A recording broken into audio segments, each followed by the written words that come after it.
जैसे अर्जुन को 10वें अध्याय में भगवान कृष्ण ने पूरा ज्ञान दिया, लेकिन फिर भी 11वां अध्याय शुरू होते ही अर्जुन ने कहा कि आप जो कुछ कह रहे हैं मैं समझता हूँ, मैं उसको सच भी मानता हूँ, लेकिन मैं ये देखना चाहता हूँ।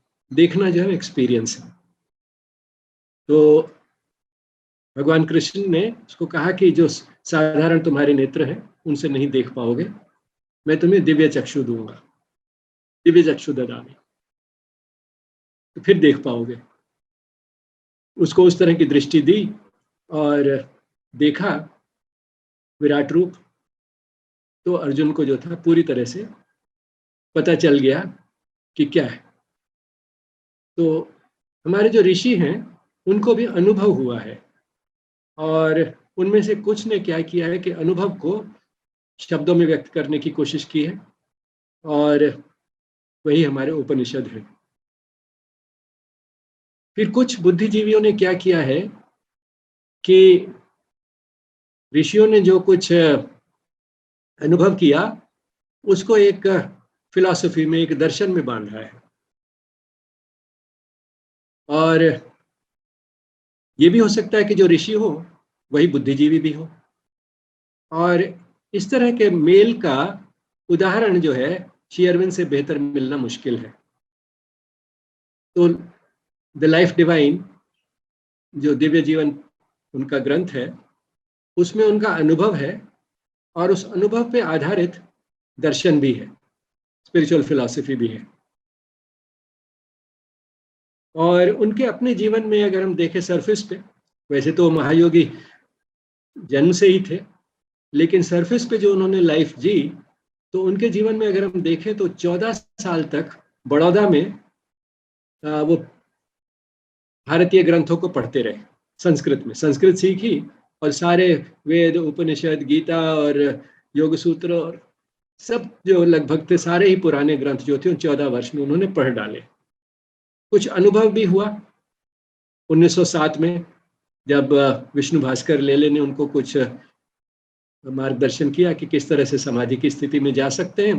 तो 3 दिन में ही वो समाधि की स्थिति में चले गए, और निर्गुण परमात्मा, द अनमैनिफेस्ट डिवाइन, उनका अनुभव भी हुआ। टोटल साइलेंस, उस साइलेंस में उनको अनुभव हुआ, लेकिन वो भी काफी नहीं था। और इसलिए जब 1908 में वो जेल में गए तो उन्होंने ये प्रश्न करना शुरू किया कि यदि भगवान है तो फिर मुझे यहाँ क्यों लाए हैं? मैं तो एक अच्छे काम में लगा हुआ था, देश को आजाद कराने में लगा हुआ था, तो मेरे काम में बाधा क्यों डाली है भगवान ने? उनको तो सब मालूम है। तो एक अगर थी उसमें। और जब वो जेल से छूटकर आए 1909 में, तो उत्तरपाड़ा स्पीच में उन्होंने कहा कि मैं जेल में गया था, तब तक मुझे पूरा भगवान में विश्वास नहीं था, लेकिन वो विश्वास कैसे हुआ? अलीपुर जेल में उन्होंने भगवान कृष्ण को देखा, वासुदेव सब जगह, वृक्षों में वासुदेव, दीवारों में वासुदेव, कंबल में वासुदेव, जेलर में वासुदेव, जज में वासुदेव, प्रोसिक्यूशन काउंसिल में वासुदेव, और डिफेंस काउंसिल में वासुदेव। जो जेल में दूसरे थे सब उनके साथी, और क्रिमिनल्स, उन सब में वासुदेव। तो जब वासुदेव का उनको ये दर्शन हुआ मैनिफेस्ट डिवाइन का, तो उनका अनुभव जो था वो कंप्लीट हुआ। और फिर उसके बाद उन्होंने कोई सवाल नहीं पूछा, उनका वार्तालाप होने लगा भगवान कृष्ण से। उन्होंने भगवान कृष्ण की आवाज को पहचानना शुरू कर दिया, और उस आवाज को फिर उन्होंने बिना कोई प्रश्न पूछे, बिना सोचे मानना शुरू कर दिया। उस आवाज ने कहा कि आप चंद्रनगर चाहिए, चंद्रनगर चले गए, वहीं से आदेश मिला आप पांडिचेरी जाइए, तो पांडिचेरी चले गए। तो वो इसलिए हुआ क्योंकि उनको अनुभव हुआ जेल में। तो अनुभव जो है वो ज्ञान से ऊपर है। ज्ञान जो 14 साल में उन्होंने प्राप्त किया था, 14 साल सारे ग्रंथ पढ़ के बड़ौदा में, उससे वो नहीं हो पाया था जो इस 1 साल में जो उन्होंने भगवान कृष्ण के दर्शन किए उससे हो गया। तो लाइफ डिवाइन तो उसके बाद लिखी है उन्होंने, 1914 के बाद आर्या में लिखी है। तो उस समय उनको पूरा अनुभव भी हो चुका था और बुद्धिजीवी भी थे, तो इसलिए उन्होंने एक ही ग्रंथ में अपने अनुभव के साथ फिलॉसफी भी डाल दी, दर्शन भी डाल दी। हम जाते हैं पावर पॉइंट पे।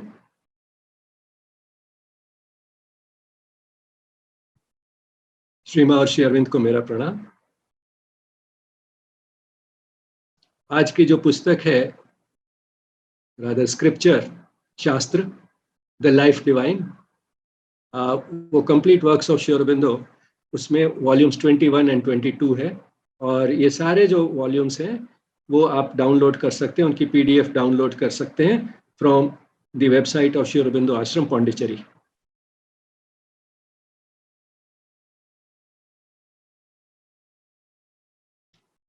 जो दर्शन श्री अरविंद ने दिया है अपने अनुभव के आधार पे लाइफ डिवाइन में, वो वेदांत है। और भी कई ऋषियों मुनियों ने वेदांत हमें दिया,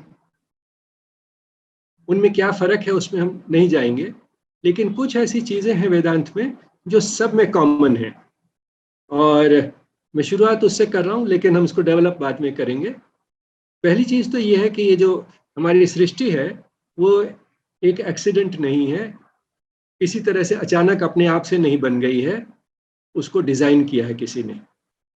डिजाइन करने वाला जो क्रिएटर है उसने क्रिएट किया है, लेकिन वो क्रिएशन जो है ऐसी है कि जो बनाने वाला है, इसका रचयिता है, वो खुद ही अपनी रचना बन गया है, और उसमें से निकल के एक कॉरोलरी, एक निष्कर्ष निकलता है कि यदि जो रचयिता है वही अपनी रचना बन गया है, तो रचयिता जो है अपने रचना के कण कण में है, ना, ऑल परवेसिव प्रेजेंस।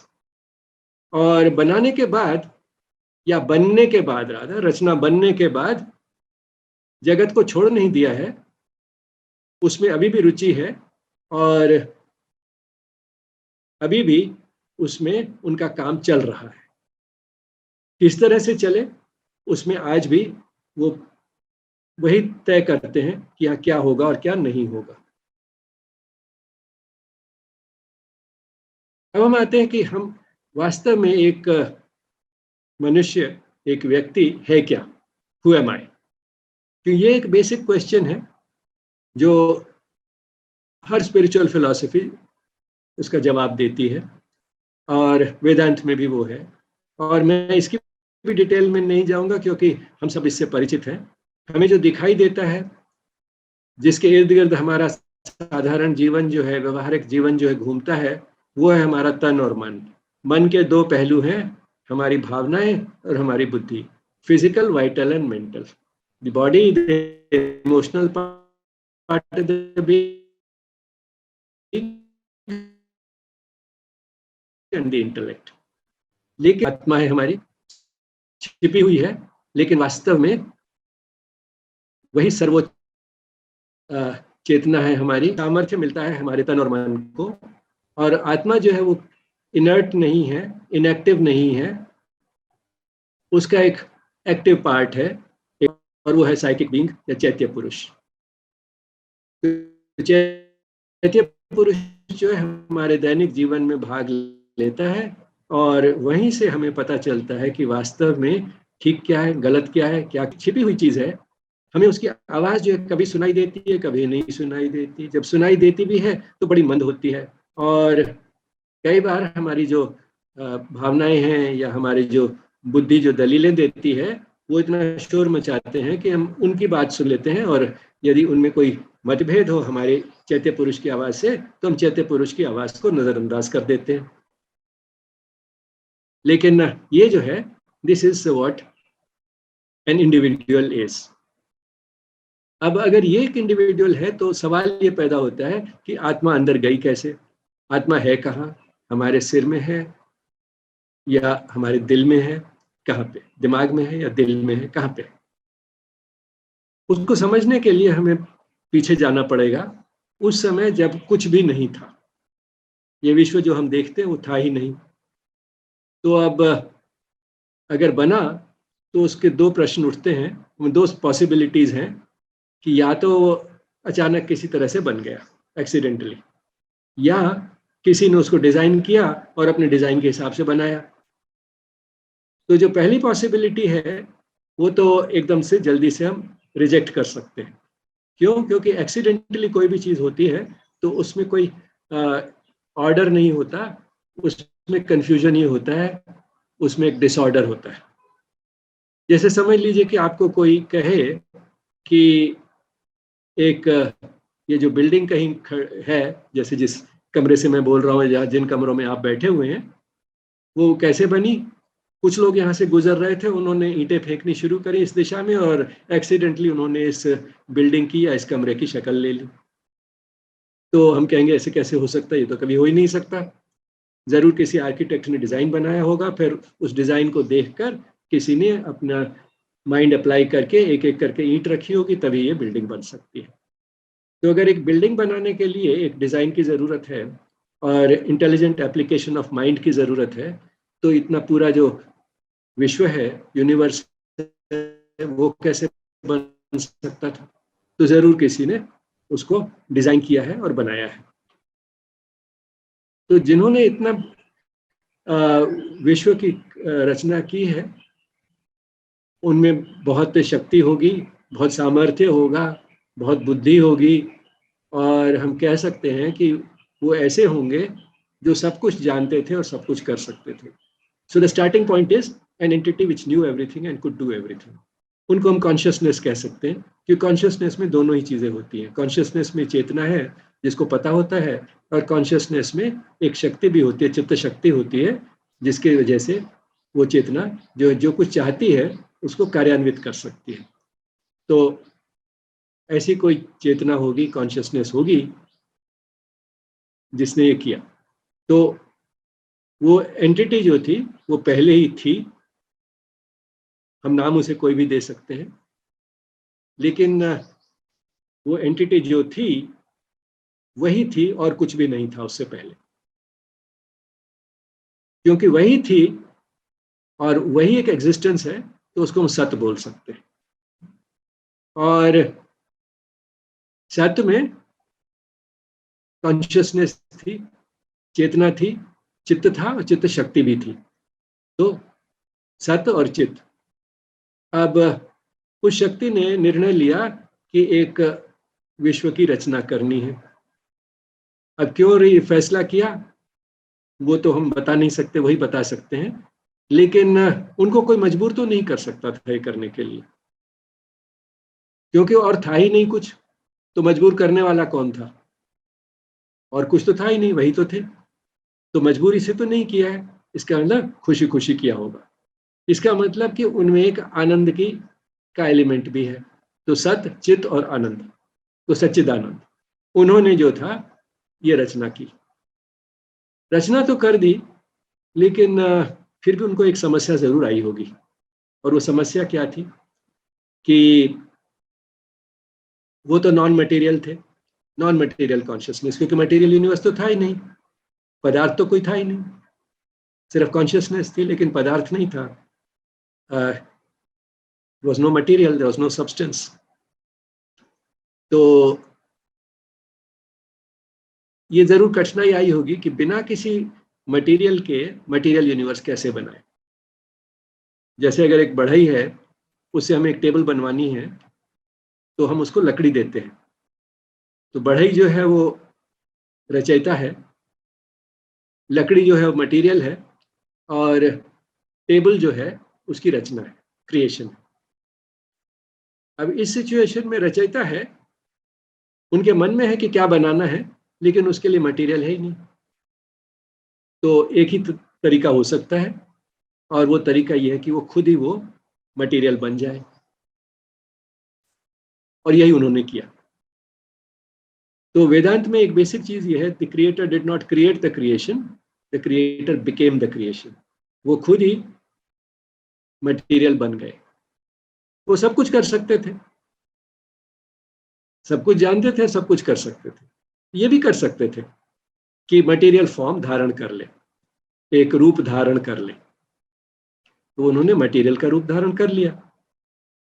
अब अगर उन्होंने मटेरियल का रूप धारण किया तो इसका मतलब मटेरियल जो है, मैटर जो है, वो उन्हीं का ही दूसरा रूप है। अगर उन्हीं का ही दूसरा रूप है तो ये तो एक उसमें से सिंपल अनुमान निकलता है कि वो इसके कण कण में है, जो कुछ उन्होंने बनाया, क्योंकि जो कुछ बनाया वो उन्हीं का ही तो दूसरा रूप है। जैसे समझ लीजिए एक बच्चा एक कागज उठाता है और उसको मोड़ के एक किश्ती बना लेता है, और फिर अगर हम उस बच्चे से पूछें क्या इस किश्ती में कागज है, तो कहेगा एक कागज में से ही तो बनी है, कागज ही तो किश्ती बन गया है, ये कागज का ही तो दूसरा रूप है। तो किश्ती कागज है, ये तो कोई प्रश्न ही नहीं है। किश्ती जो है उसके कहीं पे भी आप किश्ती का कोई भी अंग ले लीजिए, वो कागज ही है, वही कागज है जिससे हमने शुरुआत की थी। तो जो हमारे अंदर एक आइडिया जो हमारे ब्लड में घुसी हुई है कि परमात्मा हर कण कण में है, उसको हमने एक फिलोसॉफिकल तरीके से डेवलप किया है उसी को, कि वो कण कण में है, क्योंकि ये जो कुछ भी कण, हर कण जो है उन्हीं का ही दूसरा रूप है, और हम भी उसी रचना का अंग है। तो इसलिए हमारे अंदर भी वो है, हमारे कण कण में है, और इसलिए हमें उनको दिल में या दिमाग में ढूंढने की जरूरत नहीं है। वो हाथों में भी है, पैरों में भी है, सब जगह है, हमारे हर खून की बूंद में है, सब जगह है। तो इसलिए एक जगह पे नहीं, सब जगह है। और उनका जो प्रेजेंस है हमारे अंदर, उसी को हम आत्मा बोलते हैं।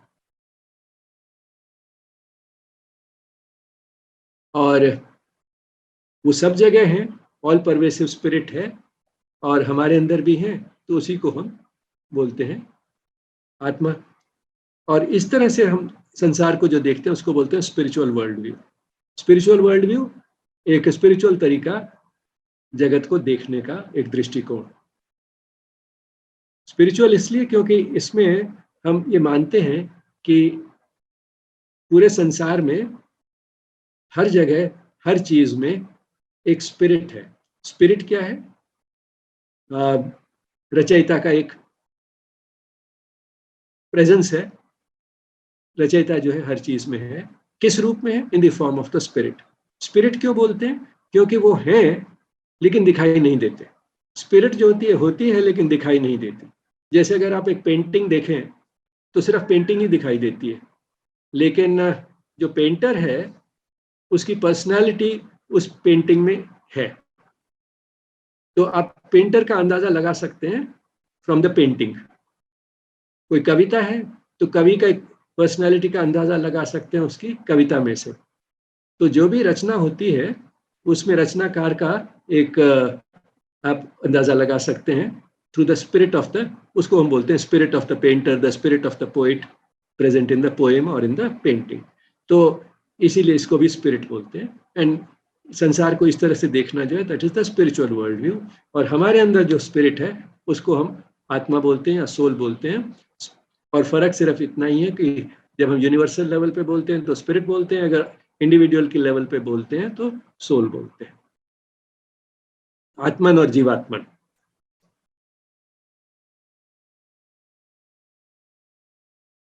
अब हर चीज में वो है, कितना है, कौन सा अंश है उनका?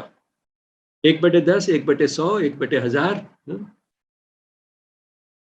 एक चीज तो ये है। दूसरा, अगर उन्होंने ये रूप धारण कर लिया तो बाकी उनका क्या बचा? ये दो सवाल उठते हैं, इन दोनों को हम एक एक करके देखेंगे। तो पहले ये सवाल लेते हैं कि शुरुआत जो थी वो हुई परमात्मा से, ब्राह्मण, सच्चिदानंद, आप कोई भी नाम दे दीजिए, उनसे शुरुआत हुई। तो that entity is infinite in character, मतलब कि उनकी कोई सीमा नहीं थी, हमेशा से थे, हमेशा रहेंगे, हर जगह थे। तो टाइम और स्पेस में बंधे हुए नहीं थे, इनफाइनाइट, असीम, बिना किसी सीमा के। अब उसमें से कोई सीमित चीज उन्होंने निकाल ली, क्योंकि उन्होंने अपने में से ही निकाला, खुद ही बने पूरा मटेरियल यूनिवर्स। तो जो फाइनाइट यूनिवर्स है, जिसको हम नाप सकते हैं, तोल सकते हैं, जिसकी डायमेंशंस हैं, जिसमें टाइम और स्पेस का कॉन्सेप्ट है, वो उन्हीं में से निकला। तो वो अपने में से निकाला तो बाकी क्या बचा? ये जो लॉजिक ऑफ इन्फिनिटी है वो है कि अगर कोई चीज इतनी बड़ी है कि जिसकी हम कल्पना भी नहीं कर सकते, जिसको नाप भी नहीं सकते, तो ऐसी चीज में से अगर हम कोई चीज ऐसी निकालें जिसको हम नाप सकते हैं, तो जो शेष बचेगा वो भी इन्फिनिट होगा। और एक कैरेक्टरिस्टिक जो क्रिएशन का वो ये है कि उसमें मल्टीप्लिसिटी है, उसमें इंडिविजुअल यूनिट्स हैं, और अगर वो यूनिट्स में डिवाइड हो गए तो हर एक में कितना है? 1%, 0.5%, 0.1%, कितना? अगेन लॉजिक ऑफ इन्फिनिटी कि अगर इन्फिनिटी को हम डिवाइड कर लें into a number of portions, तो जो हमारा आंसर आता है फिर भी इन्फिनिटी आता है। इसके अलावा कि हर एक में पूरी तरह से वो है। और यही चीज जो है हमारे एक मंत्र में आती है, ओम पूर्णमद पूर्णमिदम पूर्णात् पूर्णमुदच्यते पूर्णस्य पूर्णमादाय पूर्णमेवावशिष्यते। तो वो जो थे पूर्ण थे, और पूर्ण में से ही सब कुछ निकला। पूर्ण मतलब उनके सिवा और कुछ नहीं है, कंप्लीट, टोटल इन इटसेल्फ, और कुछ नहीं है। Everything that is that. तो उसी को हम पूर्ण बोलते हैं। तो इसलिए ये भी पूर्ण है, वो भी पूर्ण है। पूर्णमिदम पूर्णमद पूर्णमिदम पूर्णात् पूर्णमुदच्यते। पूर्ण में से ही सब कुछ निकला, और जो निकला वो पूर्ण है। पूर्णस्य पूर्णमादाय, पूर्ण में से पूर्ण निकाल दे तो पूर्णम एव अवशिष्यते। तो पूर्णम एव, पूर्ण ही, अवशिष्यते, अवशेष बचता है, रिमाइंडर बचता है। अब हम आते हैं दूसरी कॉन्सेप्ट जो है इंपॉर्टेंट इसी स्पिरिचुअल वर्ल्ड व्यू में, और खासकर लाइफ डिवाइन में, वो है एवोल्यूशन की। अब हमने देखा कि मैटर तो क्रिएट हो गया, लेकिन मैटर में आप देखिए कि जो चेतना जिससे मैटर क्रिएट हुआ वो कितनी इफेक्टिवली छिपी हुई है। इमेजिन कीजिए, जो सब कुछ जानते थे और सब कुछ कर सकते थे वो मैटर बन गए, जो लगता है कि कुछ नहीं जानता और कुछ नहीं कर सकता। तो जो कॉन्शियसनेस थी वो पूरी तरह से छिप गई, लेकिन वो डिसअपियर नहीं हुई, वो उसमें है। अगर वो उनका हर कण कण उस मैटर का उसी का बना हुआ है जिन्होंने बनाया, तो वो कॉन्शियसनेस कहीं गायब तो नहीं हो सकती, वो कॉन्शियसनेस उसमें है लेकिन छिपी हुई है। तो उसके बाद प्रोसेस शुरू हुआ उल्टा। पहले तो पूरी तरह से छिपा लिया, an act of gross self limitation, अपने को लिमिट कर लिया, कॉन्शियसनेस को इन मैटर, इतना लिमिट कर लिया कि लगे कि जैसे है ही नहीं, इनकॉन्शियंट। उसके बाद जो था उल्टा प्रोसेस शुरू हुआ, एवोल्यूशन, क्रमिक विकास, कि एक एक कदम करके, एक एक स्टेप में जो चेतना छिपी हुई थी उसको रिवील करना शुरू किया, उसको दिखाना शुरू किया। So it's a process of unfolding, a process of revelation. तो जो चीज छिपी हुई थी वो धीरे धीरे निकलनी शुरू हुई। और सबसे पहला स्टेप था लाइफ। मैटर में जो था उसमें एक लाइफ आ गई, प्राणी बने। उसके बाद नेक्स्ट था माइंड, प्राणियों में एक मन था, और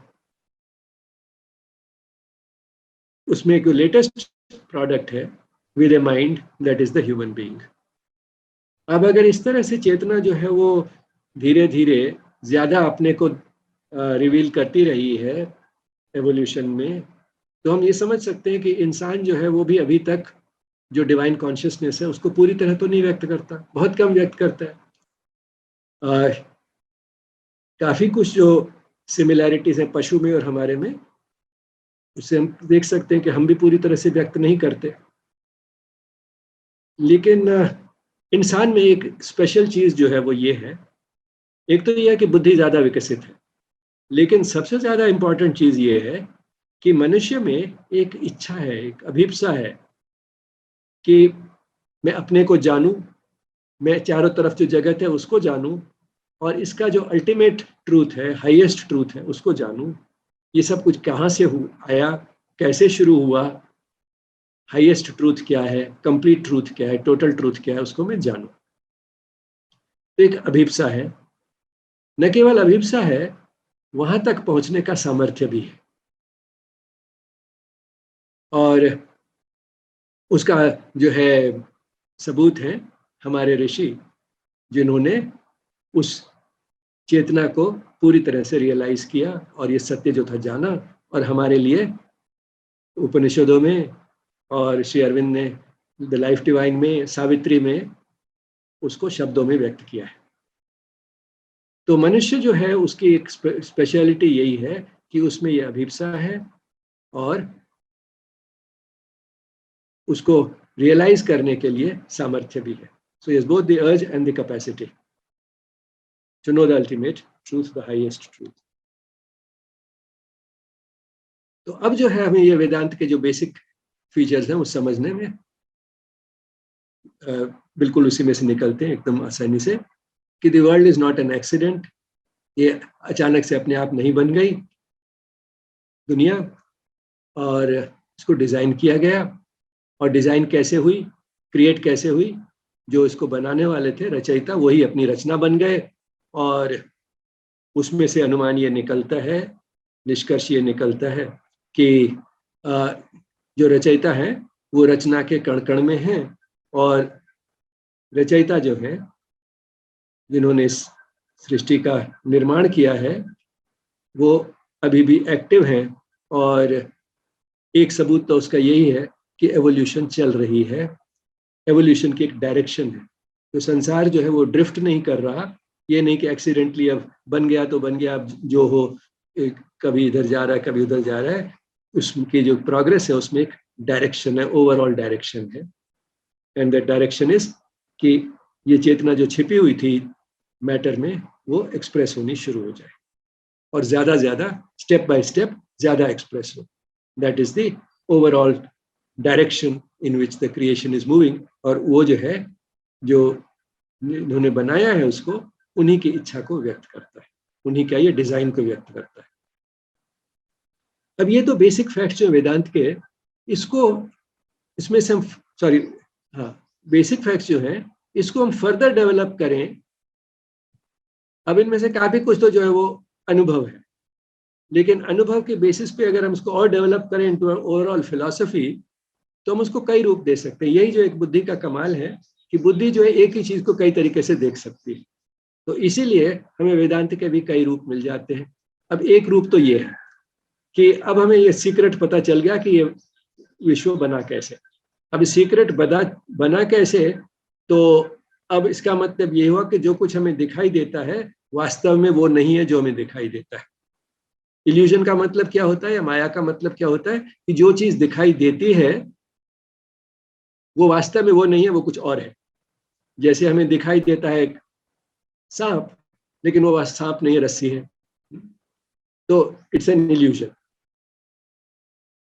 अब इल्यूजन जो है वो तो है कि हमें दिखाई देता है कि ये एक लकड़ी का टुकड़ा है, ये एक पत्थर है, ये एक जानवर है, ये इंसान है, लेकिन वास्तव में उनकी जो डीपेस्ट रियलिटी है वो क्या है, द सेम डिवाइन। उनके कण कण में जो छिपी हुई चीज है, जो अल्टीमेट है, वो तो टेम्पररी है, कुछ समय के लिए है, वो नहीं रहने आ जाएगा। तो इसलिए जो हमें दिखाई देता है वास्तव में वो नहीं है, वो कुछ और है। लेकिन इसका,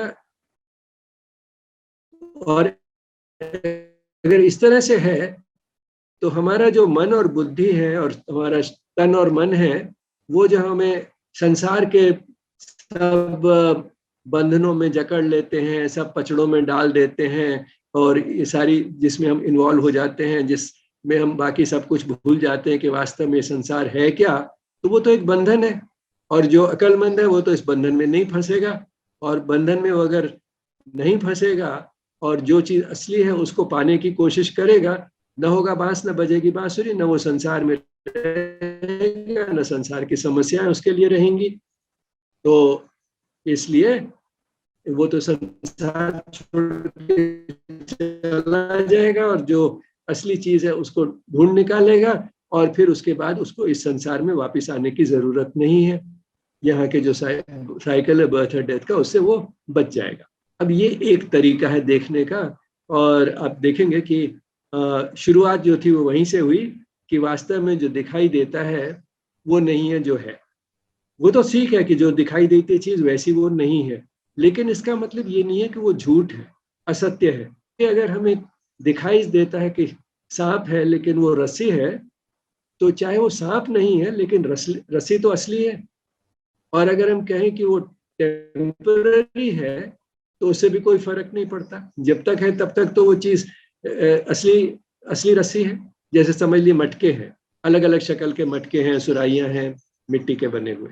तो जब तक वो हैं तब तक तो असली मटका है, असली सुराही है। हमेशा नहीं रहेंगे, टूट जाएंगे।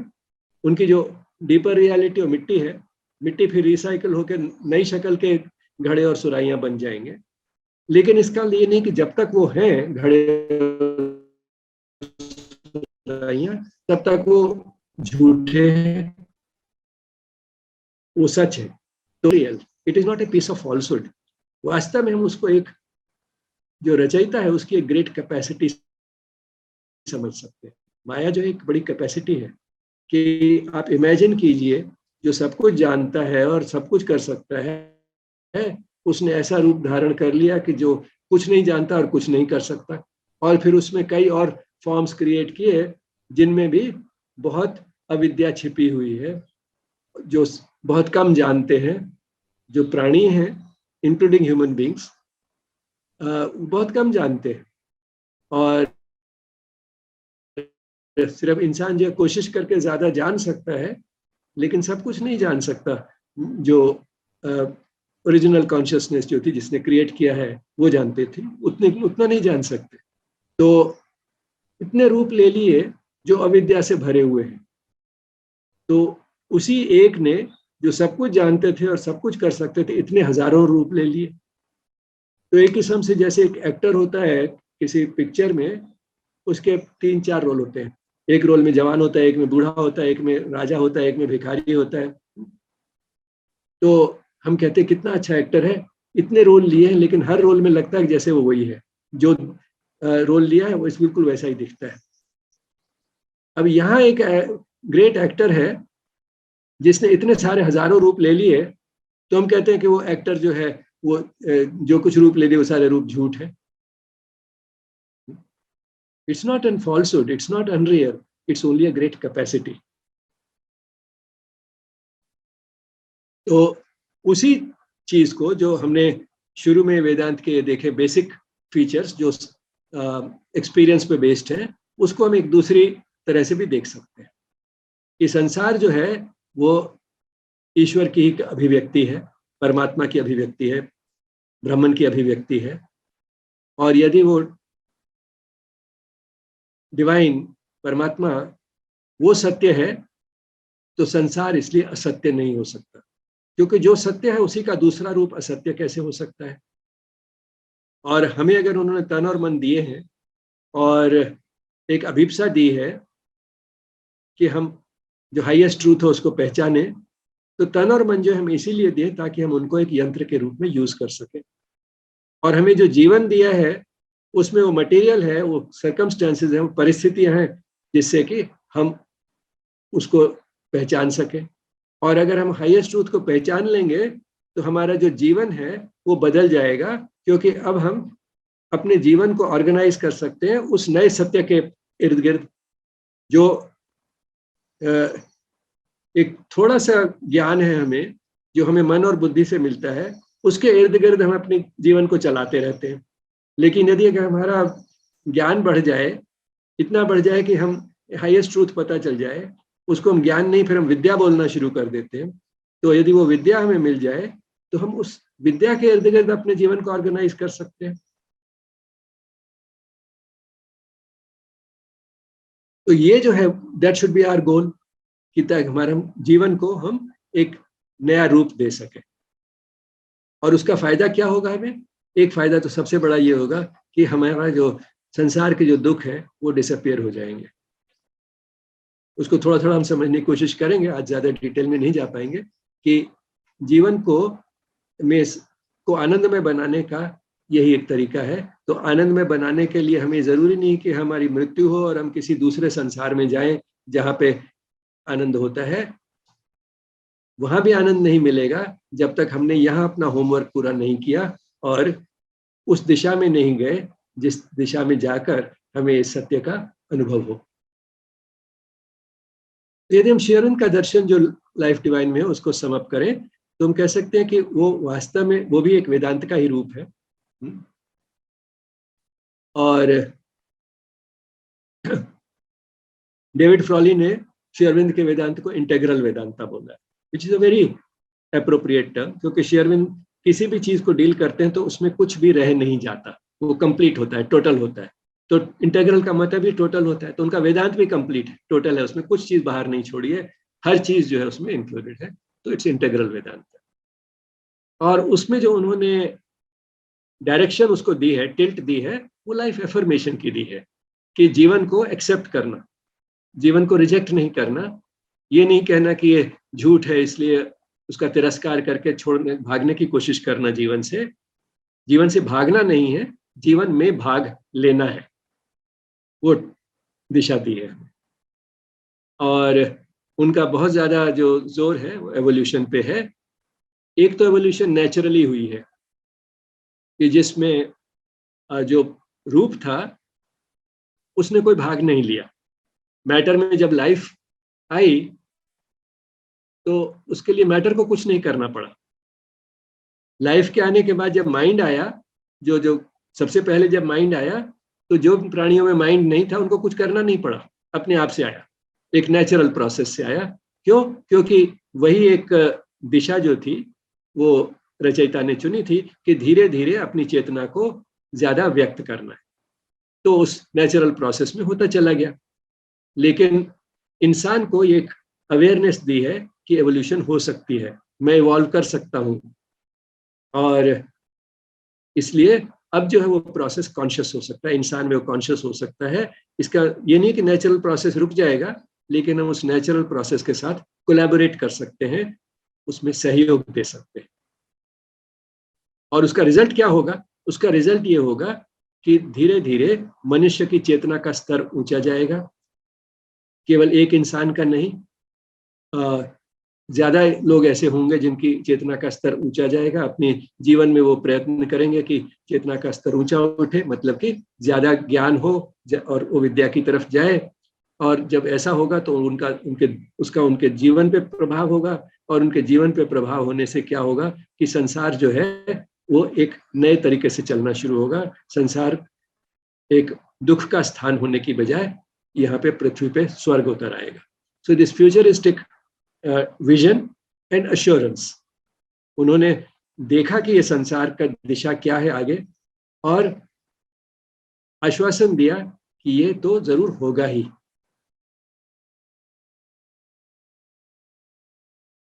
तो एक किस्म से हम कह सकते हैं कि टू पोल्स ऑफ कॉन्शियसनेस है। एक जो है हमारे केवल मन पे आधारित है, मेंटल कॉन्शियसनेस है, जिसमें हमें जो कुछ दिखाई देता है उस पर हम विश्वास करते हैं, जो दिखाई नहीं देता उसको हम अनरियल समझ के छोड़ देते हैं। और दूसरी जो मिस्टिक कॉन्शियसनेस है, ऋषि की कॉन्शियसनेस है, जिसको जो कुछ दिखाई देता है वो तो दिखाई देता ही है, लेकिन उसमें एक और सच्चाई दिखाई देती है जो उससे भी ज्यादा बड़ी है, क्योंकि वो एवरलास्टिंग है, परमानेंट है, और शुरू से थी और हमेशा रहेगी। सो उसमें वो एक एटर्नल, एवरलास्टिंग, इम्पेरिशेबल रियलिटी जो दिखाई देती है ऋषि को, इसके कारण उसकी जो चेतना है वो बहुत वाइड हो जाती है और डीप हो जाती है और ऊंची हो जाती है। अब मिस्टिक कॉन्शियसनेस में जरूरी नहीं कि हर एक ऋषि जो उसको इसी तरह से देखे। यदि वो जो कुछ दिखाई देता है उसको झूठ मानेगा कि असली चीज तो वो कुछ और है, तो he will be doing what Shri Aurobindo calls refusal of the ascetic. तो this is a picture which can illustrate that also. वो ऋषि इस तरह से नहीं कि जो कुछ देखेगा उसको भी उसी की अभिव्यक्ति मानकर चलेगा, वो उसको एक झूठ मानेगा। तो जो मेंटल कॉन्शियसनेस की लेवल पे है वो कहता है कि जो मैं देख नहीं सकता वो एग्जिस्ट ही नहीं करता, that is the denial of the materialist. और जो ऋषि जो है वो सोचते हैं अब तो जो चीज जानने की थी मुझे पता चल गई है, अब ये सब चीजें मुझे धोखा नहीं दे सकती, मैं इस आंखों के धोखे में नहीं फंसूंगा। वो उसको आंखों का धोखा कहता है। तो that is the refusal of the ascetic. The ascetic refuses to see the divine in matter. तो श्री अरविंद कहते हैं कि दोनों ही गलत है। और ईशा उपनिषद में तो ये कहा है, यहाँ तक कहा है कि ये जो अविद्या में रहता है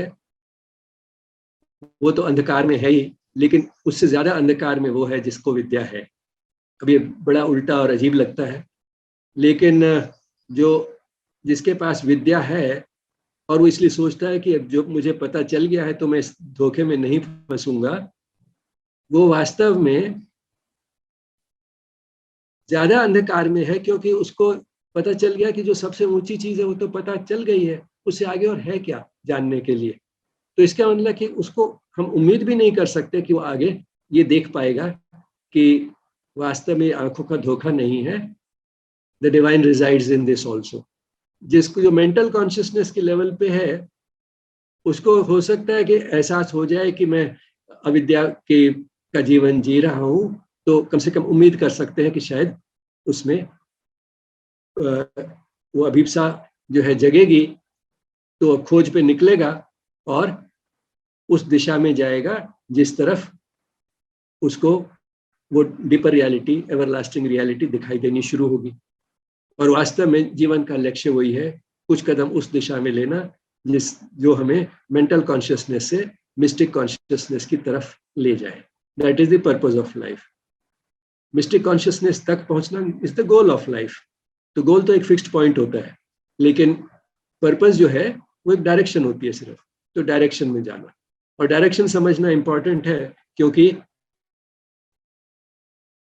शायद गोल तक तो हम इस जीवन में पहुंच नहीं पाएंगे। और अगर वो अल्टीमेट गोल सबका है तो इसका मतलब पुनर्जन्म भी एक लॉजिकल नेसेसिटी है। That is important. Another important thing which श्योरो ब्रिंग्स आउट कि पुनर्जन्म जो है न केवल सच है but it is also a necessity. क्योंकि यदि हम एक जीवन में ये पूरी यात्रा starting from mental consciousness to the mystic consciousness एक जीवन में हम पूरी नहीं तय कर सकते, तो पुनः और पहुंचना सबको है वहां फाइनल गोल तक, तो पुनर्जन्म जो है बिकम्स अ लॉजिकल नेसेसिटी।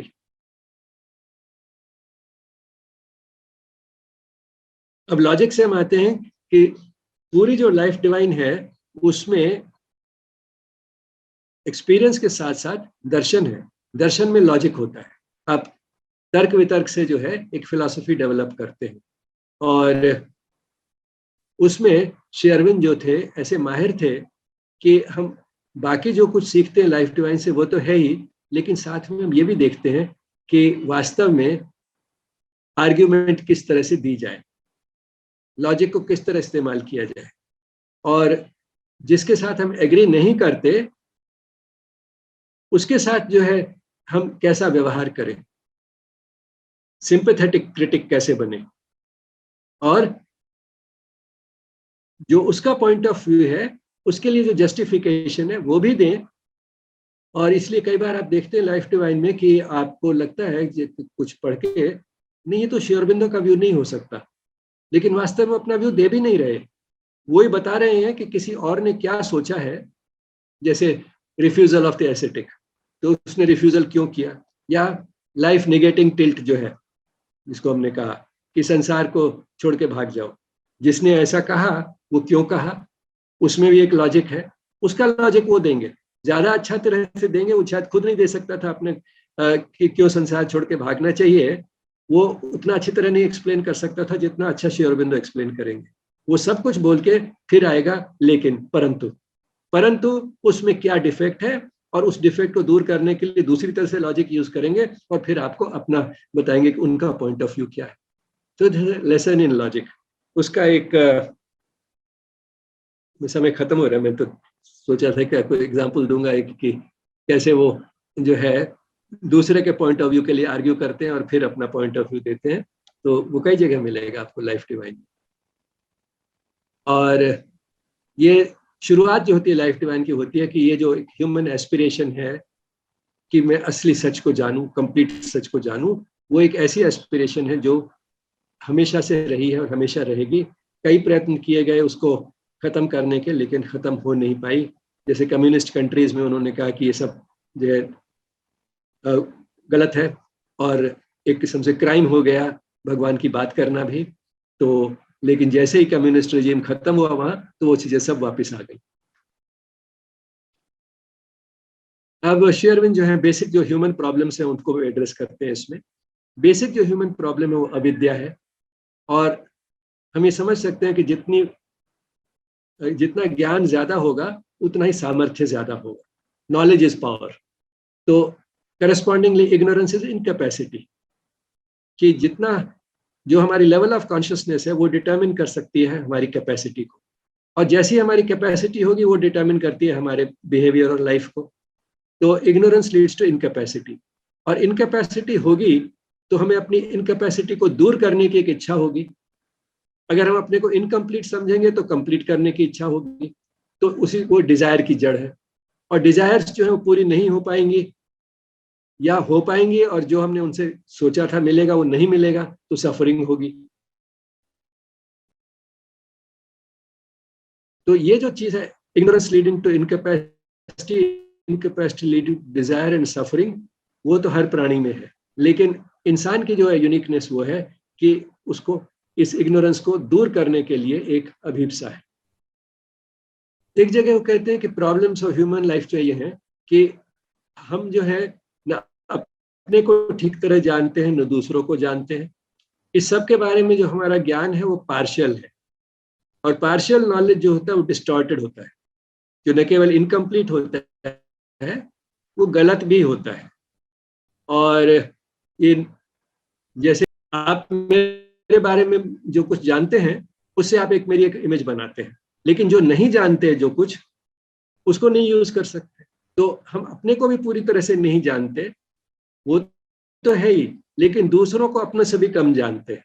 तो दूसरों का व्यू जो होता है वो और भी डिस्टॉर्टेड होता है। कर लेते हैं, उनके साथ अपना बिहेवियर डिटरमिन करते हैं और उनको क्रिटिसाइज भी करते हैं।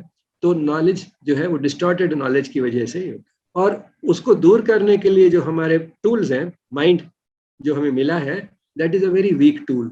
Not only it is weak, हमारे जो टूल्स हैं they are at war with one another.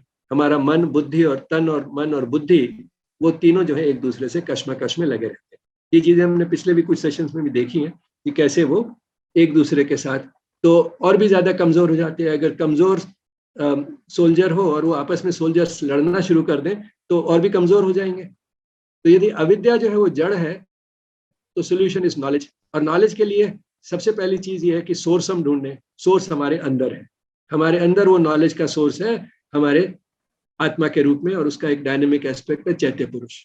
तो यदि हम अपने मन और तन को जो उस चैत्य पुरुष के साथ जोड़ लें, यूनिफाई कर लें, तो हमारा तन मन जो है उसके चैत्य पुरुष के प्रकाश में काम करना शुरू कर।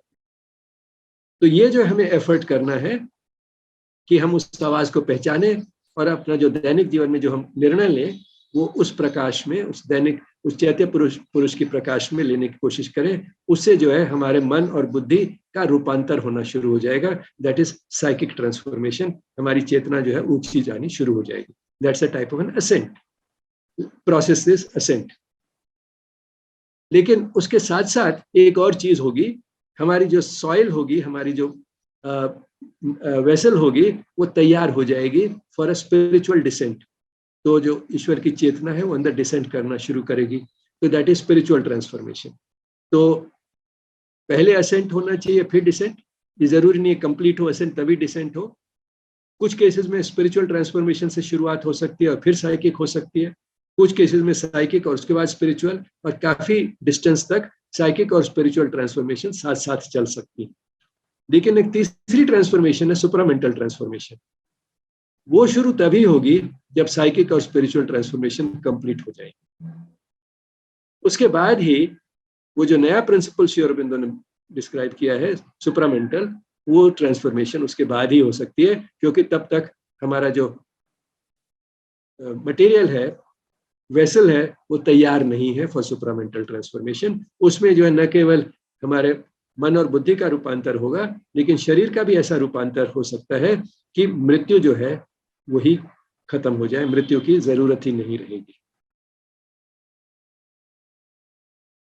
जब संसार में सुप्रामेंटल बीइंग्स इतने हो जाएंगे कि संसार कैसी जगह हो,